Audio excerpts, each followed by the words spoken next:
Yo, what's going on, Geek Corner members? This is your boy Earth Mac, the mad scientist. And Vivo. New hair, don't care, Vivo. That's what we calling her today. Got that brand new hairdo. No warning, no whatsoever. Like, nah, I'm gonna hit him in the head with this one. Like, nah, it's no pre-photos, no nothing. Nah, we're gonna hit you in the head with the live feed of the new hair. So. Yep. And I'm always going to shout out new black hair anyway. So that's what we're going to do. So Vivo, what's been going on with you? Not much. Just recovering. I had my my mini meet this past weekend because I'm competing in 2 weeks. So tested my openers, and I just tested my openers. Okay. That was okay. That was it went well. And then other than that, I'm just existing. So I'm just existing. I think that's I feel like that's a new black phrase now. You know, it's no longer, I'm making it. Like, no, I'm just existing. That's what it is. That's what it is. Things been going good on my end. Binge watched a couple of shows, been binge watching Fallout. Haven't finished it yet, but Fallout series is great. It's a lot of people saying it's probably the best video game adaptation for a series they ever seen. Oh, yeah. Okay. Like some people are putting this thing in high praise. It was #1, like globally, on Amazon Prime during the premiere, and it's like 8 episodes. And what's funny about it is that they interviewed the cast members, like the main cast members for Fallout, and one of the main characters got pretty much 90% or 98% of the questions right when it comes to the lore and the video game. Like, she knew how many vaults there were and all that. Like the deep stuff, like she knew that. Like, she did her research, awesome. which got a ton of respect. Like Walton Goggins, he plays the role of the ghoul, and he said his kids play Fallout. He said he never touched Fallout, he never played Fallout. But his role as the ghoul is like top notch. It's like top tier. Like, he's an underrated actor. Yes. Walton Goggins has been in a lot of things. Like, my first brush with him was The Shield on FX. You remember that? Yep. And I was like, man, I think he might be a racist. He played the part so well. You're like, He might be that. Then I seen him in The Hateful Eight, right? So with Quentin Tarantino. I was like, all right, but I also know he's on he was on a CBS series with Cedric Entertainer, if I'm not mistaken. Maybe that one's it. But I might be having him mixed up. But I know he was in a comedy series on CBS. But he was in Justified. And I've seen him in some other shows, and then here he is in Fallout. Like, he's definitely an underrated actor. He does take his craft very seriously, and to the point it makes you believe like he is that character, and that's a testament to what he is and what he's doing. But anyway, that prompted me to actually start playing Fallout 4. Now let me tell you, I only played at least 5 or 10 minutes of this game, and I was immediately hooked. I turned it off immediately. And I was like, I'm not doing anything for the rest of the day if I keep playing this thing. So the story grabs you. But if you got a PC, there is some strong Steam sales going on right now. There's a first-person shooter Steam sale going on. There's Fallout, which, matter of fact, Fallout 4 got a new next-gen update that's coming, I think, April 22nd. Because of the series. And how long Fallout 4 been out? Been out for years. A long time. And it's got another update. And I checked the community count too for Steam. It's 48,000 people still playing this thing. It's a good game. And it's probably going to increase too. So that's where we at. But today, we're going to talk some Bravern, episode 3 and 4. Episode 3 and 4. Why? And some Ninja Kamui. Episode Why do you have 10. us watching it? Why did y'all vote for this? Hey, listen, it was voters' choice. And listen, at first, like, we was in this thing. Now, mind you, just the FYI to the listeners out there, to the Geek Corner members, we will actually finish up this anime next week. So we'll actually cover episode 5 through 12 and finish out the season. And tonight I will be putting up another poll with another set of anime to vote on. And the top two will be the next 2 anime that we cover after Ninja Kamui ends. But once we finish Bravern, we'll slot that next anime in, and then so on and so forth. But anyway, yeah, this as the thumbnail says, this anime keeps getting weirder and weirder, and I don't know where to start. But how about we start with Lewis on the beach, like in his feelings, thinking about how Bravern rejected him. And like he was walking on the beach at night just staring at the moon, like he said no. And then he comes across old girl Lulu. Yeah, magically. You know what that scene reminded me of? It reminded me of that scene where Vegeta was staring up at the rain. Just thinking about life. Exactly that. Same vibe. Same energy. I was like, bro, you got rejected by a robot. It does it hurt you that bad? Does it hurt you that bad? Like he was like, he said he couldn't do it. Ooh. And it's the phrasing. I'm like, they're gonna include all of these innuendos throughout the rest of this series, aren't they? And it's just gonna get worse. Yes. It's going to get worse, man. Several pause moments. Several pause moments. And like what? Lulu was asleep for days, right? I eat a couple of days at least, yeah. Yeah, a couple of days. And then, okay, all of a sudden when you touch her breastplate, she wakes up and beats the shit out of you. So it was weird. Because it was like she was giving him the business. Like she was giving him the business. And then he accidentally, because he was trying to resuscitate her because apparently she didn't have a pulse.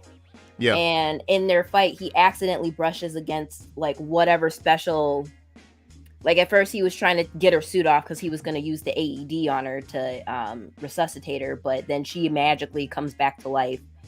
And in their fight, he accidentally like brushes up against some random button on her suit, and then her clothes dissolve. Yeah. But what was weird is it's like, I feel like she looked older when he initially found her, and then after that entire scuffle, she like regressed. You noticed that too, huh? And I was really confused. I was like, did I miss something? Because now she's like a little kid. Yeah. I felt like I missed something because I put my head down for like a couple of seconds and I look up. I was like, is this somebody new? Wait. When they found him, first Bravern, like, because, Bravern was in the fight. Him and Asami were in the fight. And then apparently randomly got knocked that far that they destroyed the exact hotel or motel that Lewis had taken Lulu to. And he was just trying to like, yeah. Anyways, I'm like, why would you take it? You know what? I'm not going to ask questions. Like, why? But, and then Asami gets like super pissed. And then which one of their team, what's her name? Like the one that went to go see him, right? It's the other one with the short purple hair. Because she was piloting her TS. Yeah, and she came across them too, and I was watching the sub version, and the cat she looked down and she was like, "What the shit?"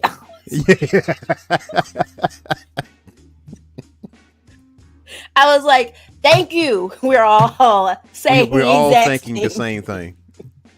Oh my god! Let's go back to like the first part of episode 3, right? Like he's just sitting inside Bravern, like butt ass naked, And everybody coming to him like, hey, here's some food or whatever. Like, how are you using the bathroom? Bravern's like, no comment.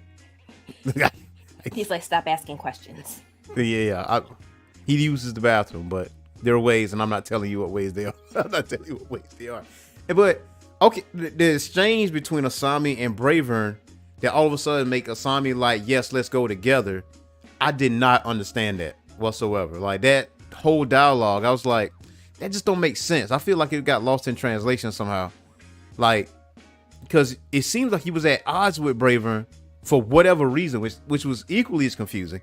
Because y'all just saved, citizens again, but then now you're depressed. I don't particularly care for Isami's character right now. I'm like, are you bipolar? Like, what is going on? Yes, because I can't get a read on him. And then how he's been handling the situation is he's like been super punkish about it, and I'm just like, you're in this super powerful, granted he's way too talkative, super powerful robot, and you could do some awesome things, and you're cowering in the corner butt ass naked for what? For what? And also too, it's like their dynamic is like an old married couple. Yeah. I mean, not necessarily an old married couple, but it's like, like the super jockish type, and then like the super moody girlfriend. Mm-hmm. Yeah. Isami's the super moody girlfriend. Oh yeah, he's definitely that. And then always had an attitude. Like he's literally had an attitude from the beginning, from episode 1. Yeah. Yeah. And I'm with you about his personality changes, because it's like this. It's like 1 minute, all right. Yeah, it's like 1 minute you're cool, next minute you're not. Bravern is like cut and dry. Like he just tells it to you. He has zero filter. Especially when he went through the hotel and he was like, yes, her name is Lulu. Yes, she's on top of him. I don't understand. I mean, I understand how y'all don't understand this, but yes, they're in the hotel room. I'm not tripping, but it seems to me that y'all are. And Asami was like in his feelings, like, wait a minute, you out here in that hotel when I'm out here risking my life? Like I could have died out there on the field, and he's pissy about that. But the thing is like he wasn't even checking for Lewis from the get-go. No, he wasn't. So it's like, why are you mad? Yeah. Like, why is he angry? All the time. He's angry all the time. And Lulu just only knows what one word, and no, 2 words actually. It's Smith and Gawapi. Oh no, she knows 3 because she knows curry. She learned curry. Oh, okay, yeah, that's right. When she decided she liked the taste of it and decided to eat it, and they totally forgot that she has an underdeveloped digestive system. Mm-hmm. Yeah, it's probably she was a test tube subject that was then inserted into Suburbia to pilot. Yeah. It feels like this episode, especially with 3, has its potential to be like serious in ways, but then it ruins it. Yeah, it does ruin it. Anytime it gets to that point, I'm like, oh, it's gonna get serious. Then boom, nah, it's gonna switch back. And Lulu has a thing, and then she goes back to her little girl status. Cause I'm pretty sure you showed up as a grown woman. I'm 100% certain that you showed up as a grown woman. Yep. And that's honestly equivalent to you fighting a boss, and then that boss end up joining your party weaker than it was before. And so, yeah, but the punch that she delivered to Isami was chef's yo, she knocked she knocked the soul out of him, and it was wonderful. And then he still had the nerve to get up and still have an attitude, and I was just like, didn't you just get knocked the hell out? The fact that his airbags in his suit inflated against the wall. But what threw me too was nobody was necessarily that surprised by her strength. Like she took out 2 metal doors while she knocked him out. Yeah. But then they I never paid attention to that. It's like they they weren't really that surprised. They were like, oh, like I'm sorry, I would be kind of concerned asking questions if a child. But then they did like the kind of flashback where they ran all these tests on her and they couldn't exactly figure out what she was. They were like, she's mostly human, but she has this thing in her arm and she doesn't really have a digestive system. We're just going to have Lewis watch out for her since she's so attached to him, which also doesn't necessarily make sense. It's like she's imprinted on him. Yeah. And you can't torture her because she almost waterboarded herself. She like, did you see how many jugs of water she drank all of those jugs of water? Yeah, she just kept like, and even the seasoned CIA guy was like, "There's nothing I can do." She broke him. Yeah, like I got nothing. Like go with him. Just, like don't bring nobody else here to me because honestly, he's 0 for 2. He is. He's 0 for 2 right now. Like you didn't break anybody. Like you might have found new torture methods at this point, but or just retire. Yeah, man, you're supposed to be the most serious guy with the Hawaiian suit on, man. Shirt on. Like when you have a Hawaiian shirt on and you come into a torture room, you're supposed to get the answers. That's how this works. Yep. But episode 3 and 4 just gave us a lot of like comedy relief, but we know that Lulu is very protective of Smith because once Smith got insulted, what you said earlier, Lulu punched the shit out of Asami, and then Asami it was gonna finish the job had Smith not caught her.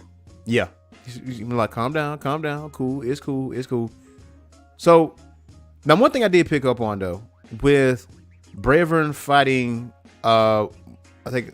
fighting one of the evil robots. Did that change the attitude in Lulu? Because it made her aggressive. But once that robot, got defeated, she was a little bit calmer. Like the color in her eyes changed. I don't think I noticed that. Like, oh no, you're right. You're right, because that's when she started to calm down, because before they were fighting. Mm-hmm. They were fighting, and then as soon as Asami defeated it, she kind of started to calm down, and that's kind of like, it seemed like her personality reverted. Yeah. Because she was straight on the offensive. Yeah, like I don't think Smith was going to survive in that hotel. Like it was nothing this man could do. Nothing self-defense wise. I mean, unless he was holding back. But even if he wasn't, I think Lulu was just going to annihilate him at that point. Now, where she's from, what's her origins, hopefully we'll see that, by next week's time. And hopefully, she starts, speaking fluent sentences, because she's weird. She's a weird character. She's like an anomaly in this. Like Asami is not a favorite character. He's definitely not mine. Anyway, definitely not yours.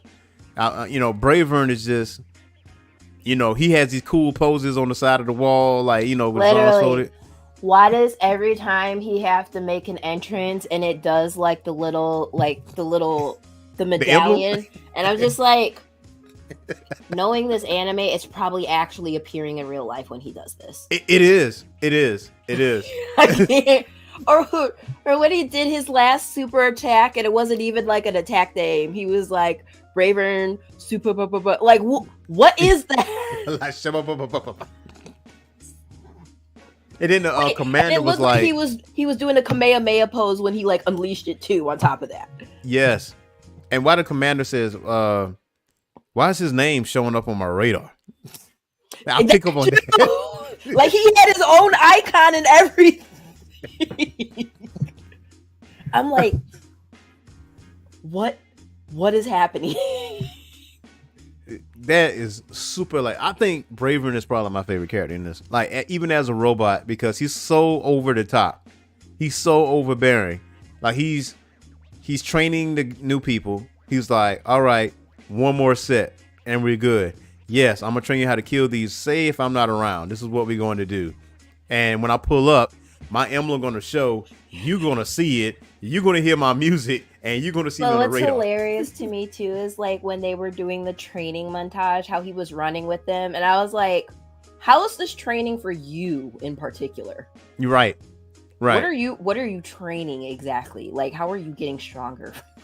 Yeah, your hydraulics is still the same, guy. I don't get it. All the humans were like on the ground dying. They were like, one more, okay. He's like, one more set. One more set. Like, Lewis was so out of it that he wandered into what was the female changing room. And they were like, you can't come in here. He was like, oh. And just kept walking. And they were like, well, you could have had at least a little bit more reaction. He's just so defeated, man. I think Bravern is trying to teach Asami to have more personality, because he was like, you don't understand people. Like, you know what? Go hang out over there. Go hang out in there for a second. I'll be out. Go check it out. And then he realizes that people actually admire him. People like view him as like this hero type character, to the point where they got him straight plastered. And it was like, are you fun to pilot this by yourself? And Bravern pops up like, I'm driving. She's like, don't worry, I got him. And then they proceeded to have a semi-serious conversation with Bravern while he had sausages hanging off of his. Yo, so you picked. What did? And it was a lot of sausages. They were like, we're gonna give him, because the guy at the bar was like, yeah, I'm gonna give him some wieners. I'm like, what the fuck is he gonna do with wieners? He's a robot. Can't eat them. He cannot eat them. Wait. There was this part in the fight with the giant death drive robot or whatever, where they're underwater and Bravern is trying to talk, and then he acts like he's drowning. And I'm like, and so then he puts his mask on, and I was like, something doesn't compute. Do you have organic parts? How does it, what is happening? Yo. Because he was like underwater, like, oh. Like, bro, you're a robot. He didn't say this full name. He's so dramatic, man. He's the, like, okay, out of Smith, out of Sami, Bravern makes this anime watchable just by his antics alone. Because that, I literally laughed out loud at that scene. Because he was like, soon as he said it, he's like, break. Yes. Literally, while I was watching it, I was like, wait. Hey, let me put my mask on. I got you. And then he continued. Yeah, I started questioning this shit. I was like, wait, can he actually drown? He's like, I know, right? Man. Like, yeah, I will. I guess I would say that I would continue to watch it just to see what more out of pocket things Bravern will come up with, and I'm sure that there's going to be more. Several. But Asami is irritating to me, and I want Lewis to get his own. I want them to actually explore where Lulu comes from, because you just have this alien girl walking around on base like everything's all fine and dandy. Like, right. That's just punching mofos through two metal doors. And then when they was that in episode 4 when they were trying to get to Tokyo, and then seeing how like the destruction, and I was like, that's terrible. Yeah. I'm like, oh, it's getting serious. I'm like, okay. I was with it at that point. I'm like, because now you're getting the sense of loss or whatever. And then you see that last scene with Smith and Asami, and it just rolls the credits. I was like, okay. I'm like, all right, we're gonna finish this up. But yeah, that was it for episode 3 and 4. It just got weird. It got weird in 3. 4 is definitely weird. Bravern is definitely the person that's carrying this anime for me. And I'm pretty sure it's the same for Vivo. But not questioning your choices, voters. But, you know, we trust your choices. I'm questioning your choices, so. You know, well, like, dang, I kind of wished something else would have won. But, you know. It's fine. They spoke. We're going to review. So I'm just going to continue to judge them for it. So it's fine. Next anime we got is Ninja Kamui episode 10.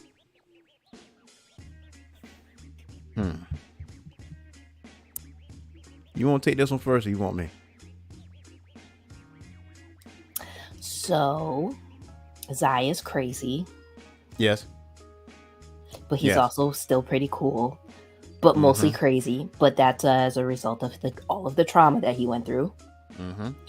And I called it. Didn't I tell you that it was going to be Higan and him having a final showdown? But I didn't think that the final showdown was going to start in episode 10. I thought it was going to be like episode 12.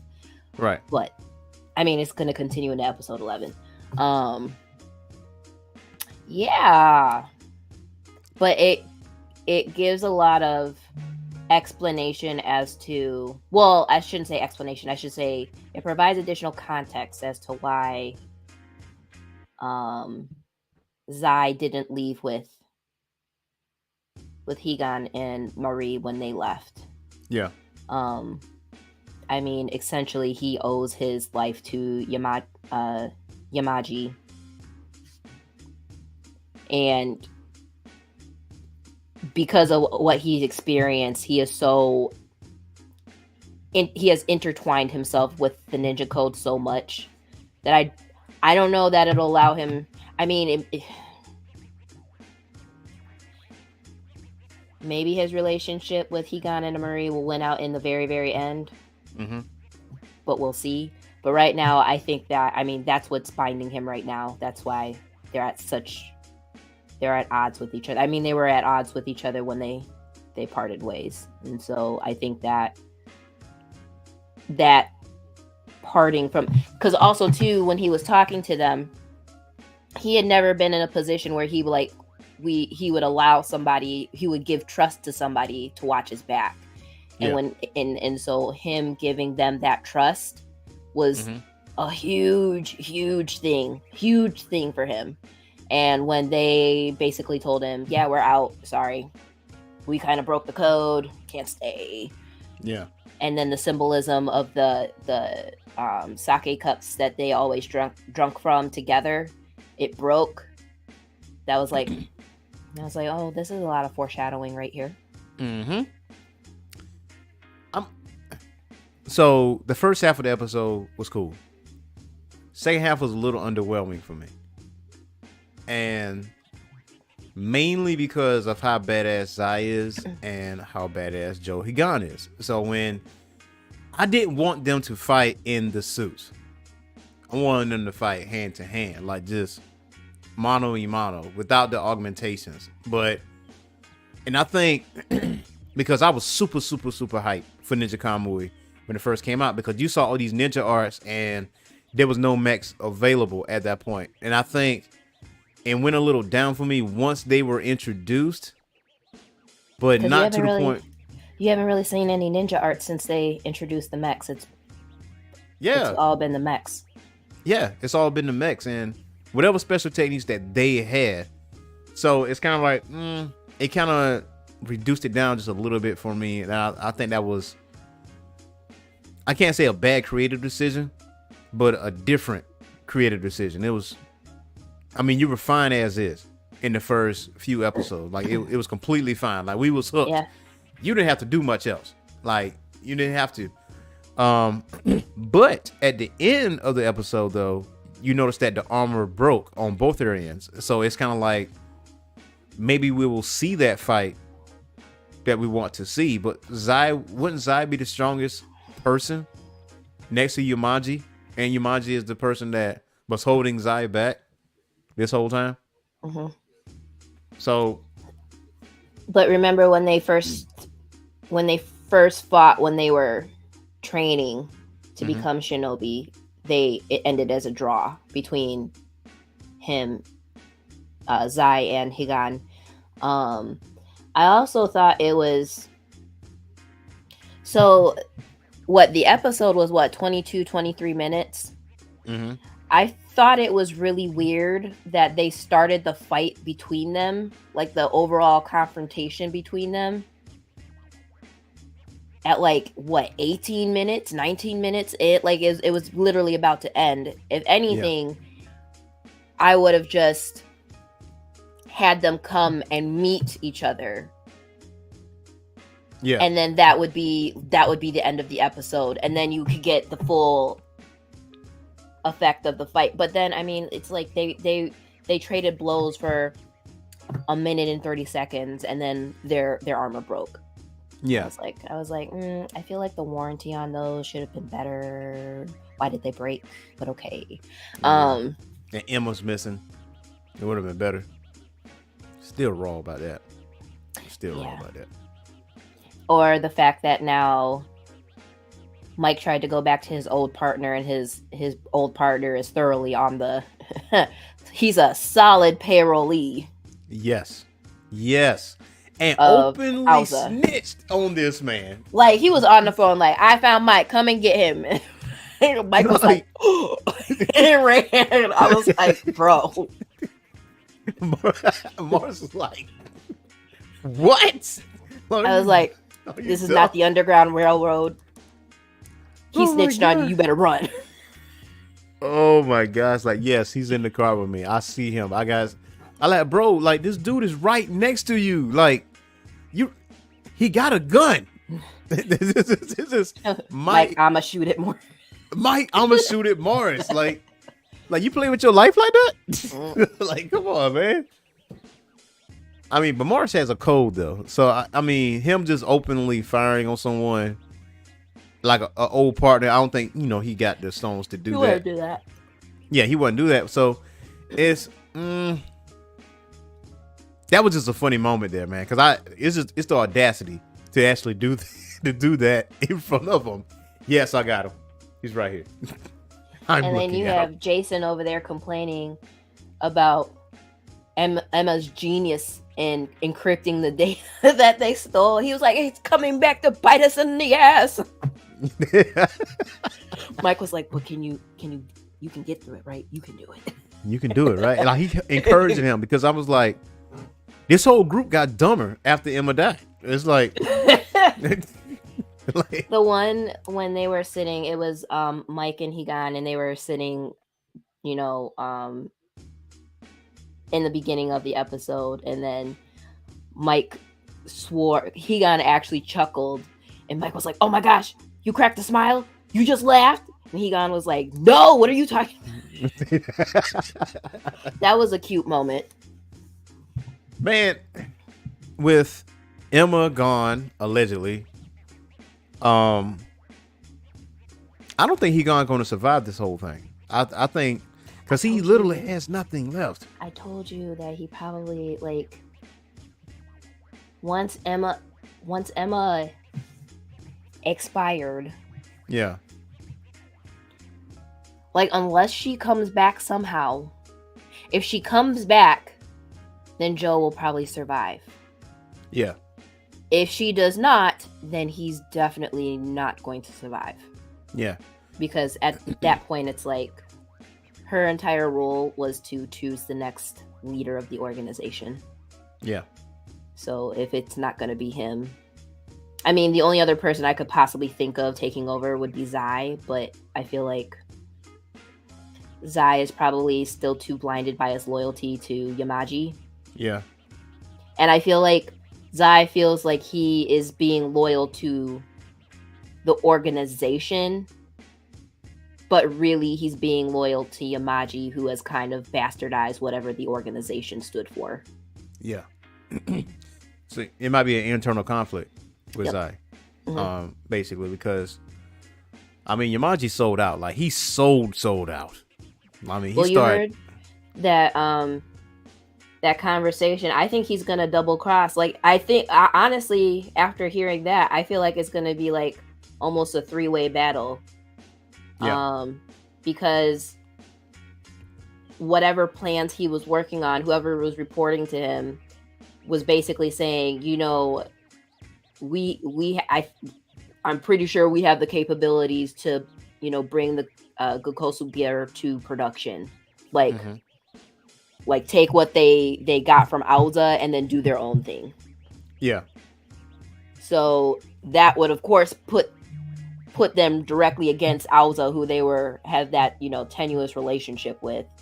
And old boy who is leader of Auza. Did they ever say what his name was?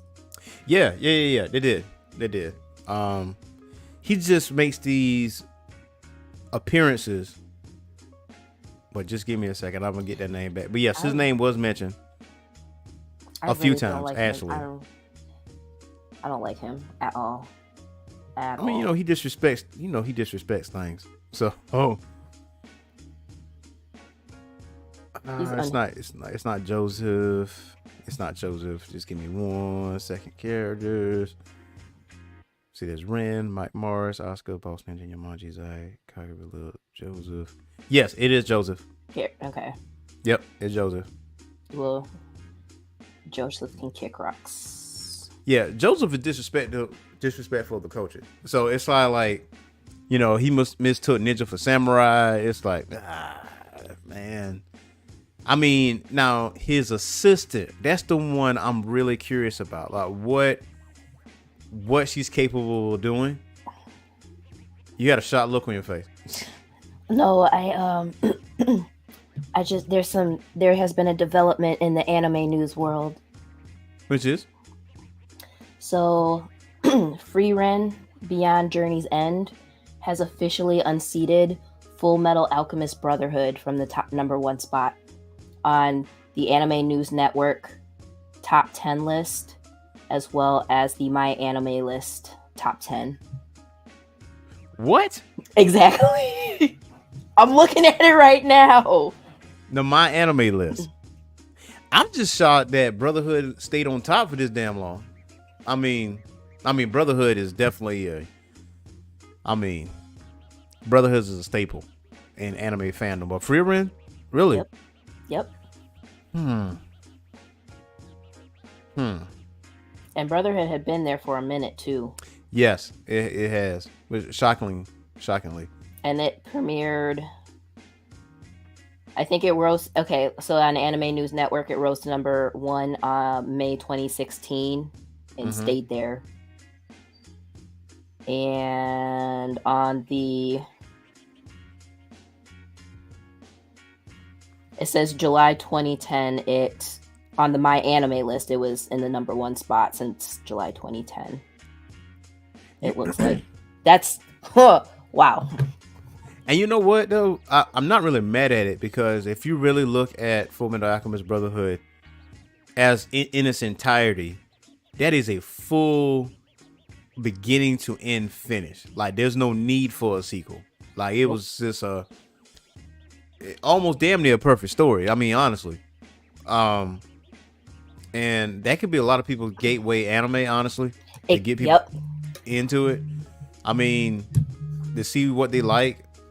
And Fullmetal Alchemist has everything. It has comedy, it has intrigue, it got suspense, it's got sad moments in it. Man, never forget that one moment if you've never seen Brotherhood.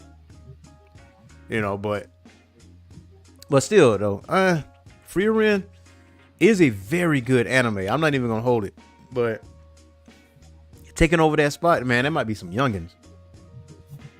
I blame the young generation, but it's good. I mean, Free Ren is really good. It is really good.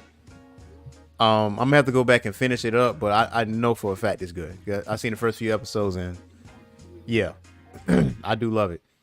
Now, with Ninja Kamui, I hope Emma is using a secret technique. I hope Emma comes back. Just like you said, Emma is an anchor in this series, and I mean, honestly, she's one of the only females that is in this series, other than Joseph's assistant, which you don't really see much of what she can do, which I feel like she's capable of a lot of things. But Emma being who she is, I'm like, man, just the direction that you wanted to go. Like, I mean, I know you wanted an impactful death, but we dealt with that in the first episode. Like, we were immediately attached to Joe and his family, like immediately. Yep. That was our plot device right there. Like, we didn't really need nothing else from that standpoint. Like, you can kill off one of the male characters because there was a lot of them. So, and where the heck is the other ninja, man? We got the people that's sitting at the desk. Well, where the other ninja at? Like, Joe probably killed them off all in the previous 9 episodes. He probably did. He probably did. He did work on their ranks, so right. But when you think about it, though, isn't it funny though? Because Yamaji made the deal, but wasn't the clan split? Like, there was some that was like, I ain't with this, and then there's others that was like, yeah, I'm gonna follow this deal. So is there a part of a ninja clan that's okay? The doctor. We only saw the doctor once in the episode, so he's out in hiding. So is there any other ninja that's out there? I mean, the ones that are still alive probably, but the ones that defected were hunted down. I mean, that's what happened to our guy in the very first episode. We, for a hot second, we thought that he was going to be the main character, and then all of a sudden he died, and we were like, what? Done. Yeah, I mean, and we saw later on in a flashback that when they actually split, Yamaji gave the order that you will be terminated if you don't stay, and so they had to go into hiding. Yeah. So, well, we got like two more episodes left, and man, let's see if this wrap this thing up, because obviously it doesn't need a second season. I don't think it truly needs a second season at all. I think with the amount of stuff that was going on each episode, it seemed like they just want to do this one season and be done with it. But we'll see. We will definitely see. I wonder if they're gonna keep the like the season finale. I wonder if they'll keep it like the standard 23 minutes or so, if they'll do a special and lengthen it just a little bit. Like a 45-minute one? Yeah. Well, I guess it... That's a good guess. Well, good question, rather. I don't think so. I think they're going to do another 30 minutes. I think, it depends on what happens in episode 11. Yeah. And also, with the other ninja in hiding, this is the closest any ninja got to take down Aoza and Yamaji. I think this is the perfect time for other ninja to, show their face and aid Joe in his quest on taking out Yamaji and Aoza, because I don't think they ever gotten this close of taking them out. So we'll see what happens. We'll see what happens. But tonight, yes, I will be posting the anime voting list, and you guys will vote. Yes. And I'm gonna check the results out at the end of the week, and then that way we can dust off some other things in our anime archives, and we'll get started on that. So sweet. So you got anything else for the listeners out there? Nope. I actually, next time we talk about Ninja Kamui, I'm actually going to do a little research on what their ratings what the show's ratings have been over the last month or so. Actually, I'm very curious 3 about months. that. Yeah. I'm very curious about that. And I'll come back with a report. Yes. Oh, yes. And for the comic book readers out there, I have a comic book recommendation for you. Oh, excuse me. And that is Sam and Twitch. Those of you that are Spawn fans, notice that there are 2 cops that tends to help Spawn in solving some cases, and that's Sam and Twitch. And Twitch being the detective style, and Sam being the hard-nosed cop that is real physical. But the new series came out maybe a couple weeks ago. Issue 2 should be out by now. But go ahead and read Sam and Twitch. So, until next time, y'all. Peace. Bye, y'all.